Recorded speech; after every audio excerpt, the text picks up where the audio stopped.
अस्सलाम वालेकुम guys, how are you.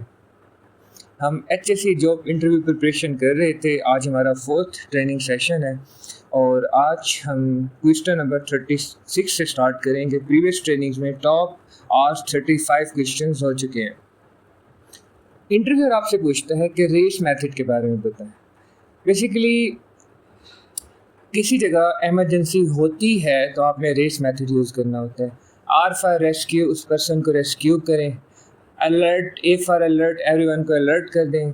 C for contain या कन्फाइन फायर को कंट्रोल करने की कोशिश करें। और ई है एक्सटिंग्विश फायर को फायर एक्सटिंग्विशर की मदद से एक्सटिंग्विश करने की कोशिश करें। अगर आग फैल रही है तो वहाँ से स्केप कर दें।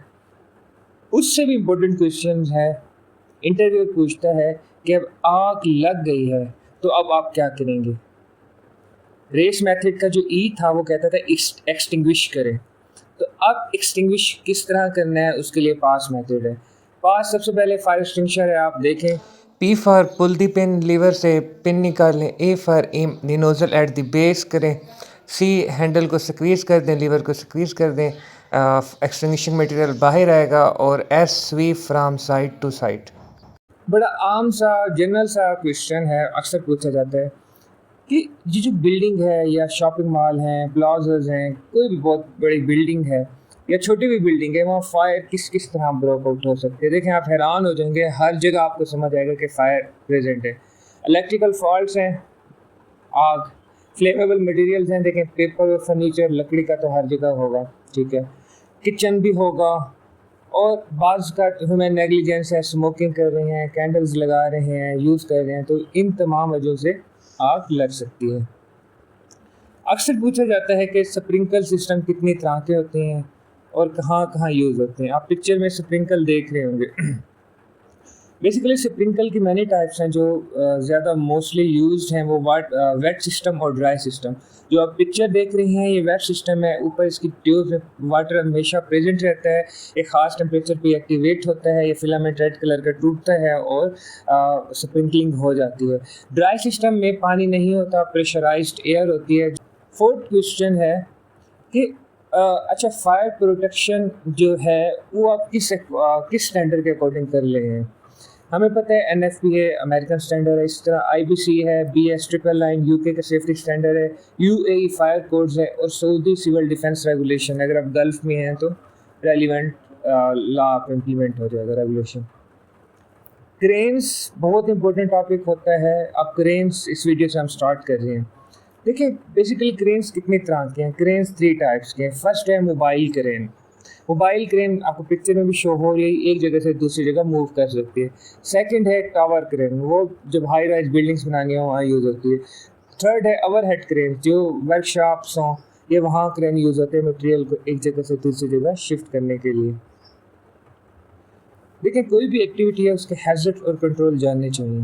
क्रेन के हैजर्ड्स एंड कंट्रोल के हैं। क्रेन ओवर टर्निंग है, लोड ड्रॉप हो सकता है, रिगिंग फेलियर हो सकता है, बूम कोलैप्स हो सकता है, ओवरहेड पावर लाइन के साथ कॉन्टैक्ट हो सकती है, ग्राउंड फेलियर हो सकता है, मतलब ग्राउंड कोलैप्स होगा तो क्रेन भी स्पीड ज़्यादा हो सकती है। बैरिकेड, अब करना क्या है, बैरिकेड करें, एक्सक्लूजन जोन बनाएं, आउटरिगर्स एक्टिव करें, टैग लाइन्स हो, लोड मूवमेंट इंडिकेटर हो, एंटी टू ब्लॉक सिस्टम हो, विंड मॉनिटरिंग हो, परमिट वर्क हो, रिस्क असेसमेंट होनी चाहिए। जब क्रेन को डिटेल डिस्कस करेंगे तो इन एक एक पॉइंट्स को डिटेल से डिस्कस करेंगे। इंटरव्यूअर एक और अहम क्वेश्चन पूछता है, कहते हैं भाई टैंडम लिफ्टिंग और क्रिटिकल लिफ्टिंग में क्या डिफरेंस है। जो आप पिक्चर में देख रहे हैं ये है tandem lifting. 2 cranes at a time इस तरह से लोड उठाती हैं। क्रिटिकल लिफ्टिंग में 2-3 सिनेरियोज आ सकते हैं। देखिए, क्रेन की कैपेसिटी है, अगर उसकी 75% से ज़्यादा कैपेसिटी पे उसे यूज़ करेंगे, जो उसकी अगर कैपेसिटी है 100 टन उठाने की, अगर आप 76 टन का लोड उठाएंगे तो ये क्रिटिकल लिफ्टिंग आ गई। क्रेन की कैपेसिटी से 75% से ज़्यादा अगर आप लिफ्टिंग करेंगे।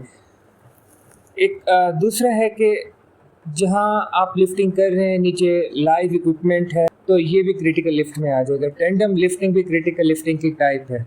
ये बहुत अहम क्वेश्चन है। इंटरव्यूअर आपसे पूछता है कि आप क्रेन की परसेंटेज सेफ कैपेसिटी किस तरह फाइंड आउट करेंगे, तो ये उसका फार्मूला है।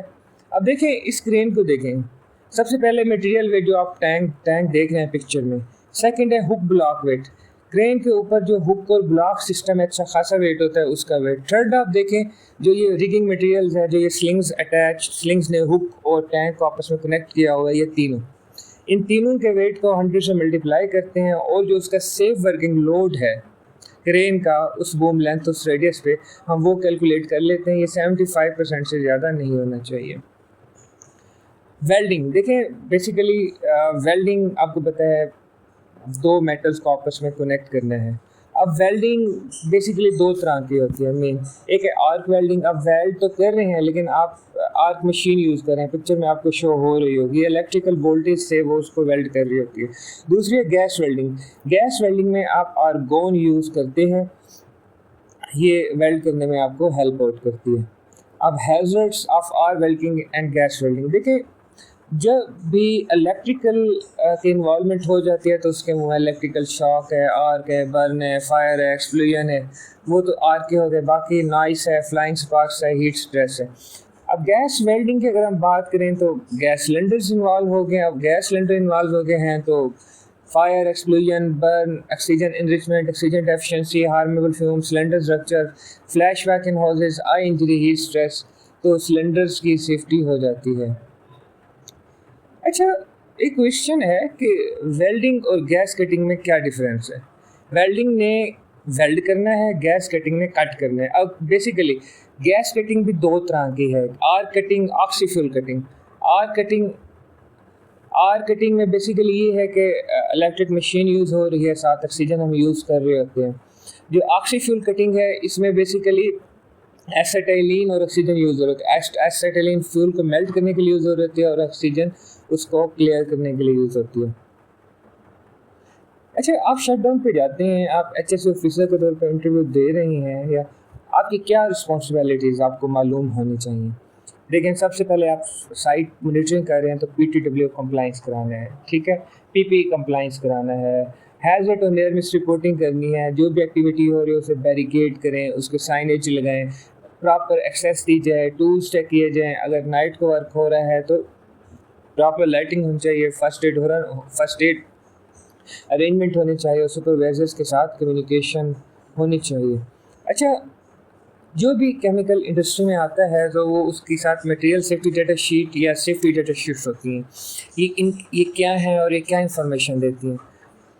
ये सेम चीज़ें हैं। MSDS बेसिक वर्जन था जिसपे कोई भी आप मटेरियल लाएँ उसके क्या हैज़र्ड हैं, उसे कैसे हैंडल करना है, उसे कैसे स्टोर करना है, उसे कैसे यूज़ करना है, अगर कोई इश्यू हो जाता है तो उसे कैसे कंट्रोल करना है।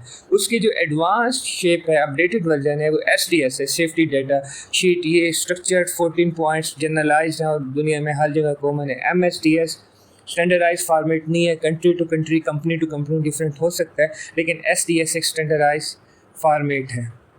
अब आपको क्या समझ आई है, आपके लिए कुछ क्वेश्चंस हैं। फर्स्ट है लाइट लिफ्टिंग और हैवी लिफ्टिंग में क्या डिफरेंस है। हमने पढ़ा टैंडम लिफ्टिंग और क्रिटिकल लिफ्टिंग, टू टाइप्स थी, लाइट लिफ्टिंग और हैवी लिफ्टिंग, क्रेन लिफ्टिंग, इसमें क्या डिफरेंस है। सेकंड है NDT वर्सेस DT में क्या डिफरेंस है। थर्ड है जब हम गैस कटिंग करते हैं एस्टाइलिन यूज़ करते हैं, जब गैस वेल्डिंग करते हैं आर्गॉन यूज़ करते हैं, तो गैस वेल्डिंग में एस्टाइलिन को क्यों यूज़ नहीं कर सकते। तो ये हमारी 4th ट्रेनिंग थी। मज़ीद इंटरेस्टिंग इंटरव्यू के पर्सपेक्टिव से जो क्वेश्चंस हैं वो ट्रेनिंग 5 में डिस्कस करेंगे। आपको वीडियो कैसी लगी फीडबैक दें और आप भी अपने दोस्तों की HSE लाइन में हेल्प करें ताकि अगर उन्हें इंटरव्यू की कोई अपॉर्चुनिटी मिलती है तो फर्स्ट अपॉर्चुनिटी को ही ग्रैब कर लें, क्योंकि अब HSE वैसी नहीं रही जैसे 2-3 साल पहले थी। अब आपके कंसेप्ट शार्प होंगे, चीज़ों की अंडरस्टैंडिंग होगी तो आपके सिलेक्शन के चांसेस मैक्सिमाइज होंगे। मुझे दुआ में याद रखिएगा। ठीक है, अल्लाह हाफिज़।